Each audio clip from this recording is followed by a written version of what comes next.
Good evening, I'm David Popp, the producer of the Fred and Susie Show. On behalf of our production team, I am thrilled to accept the festival's award for Fred and Susie Learning Perseverance as the best children's film of 2010. While we regret that we were unable to be here in person tonight, please know that my team is very excited about winning this award. Oh, great! A waiter! Hey, waiter, could you bring me a whole plate of those liver cracker thingies? They're fantastic. Fred, don't you recognize me? Here. Oh, yeah, you do look familiar. Wait a minute. You're that James Bond guy, aren't you? Cool! Can I have your autograph? Fred, I'm the producer of the Fred and Susie Show, and I'm giving our speech to the film festival, remember? Oh, yeah. Sorry about that. Well, if you see the waiter, send him to our table. Sorry about Fred. He gets a little carried away sometimes. As I was saying, I'd like to take this opportunity to tell you a little bit about the Fred and Susie project and what we hope to accomplish with it. We started production in the summer of 2009, and our goal is to produce quality children's television that not only entertains, but it promotes creativity and fosters imagination. And this is important to us, television that's rooted in a solid set of biblical values to help children deal with the world in which they live.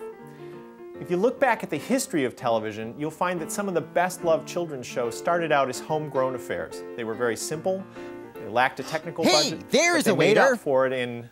Excuse me, Mr. Waiter, sir. Could you please bring me some more ice water when you get a moment? Sam, I am not a waiter. Well, Fred said you're not James Bond either, so I figured you had to be a waiter.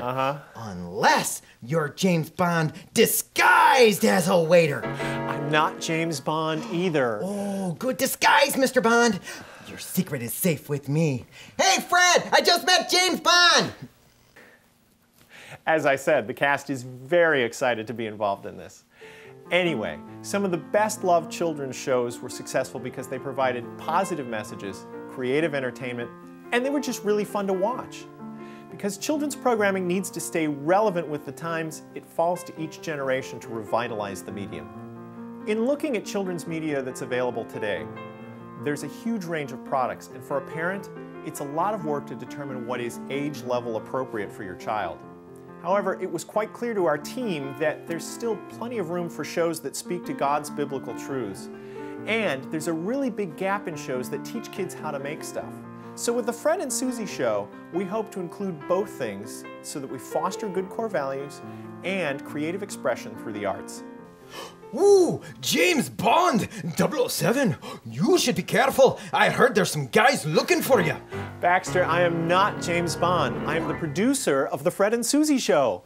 Oh, well, you could have fooled me. I thought you might be the waiter. But hey, since you're the producer, could you see if you could produce an extra dessert for me? Baxter, when I'm done here, I'll see if we can get you another dessert, okay? That'd be great. All right.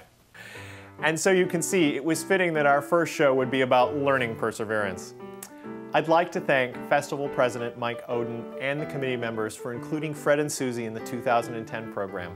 I'd also really like to thank Chris Popp and Jill Kossow for their dedication and hard work on the show, as well as my wife and my parents for their loving support. And finally, thank you to God the Father for His grace and His faithfulness through the entire project. And so, from the cast of the Fred and Susie Show, we bid you all a good night. Are you sure you're not a waiter? Come on, Fred, let's see if we can find you more of those liver cracker thingies. Cool!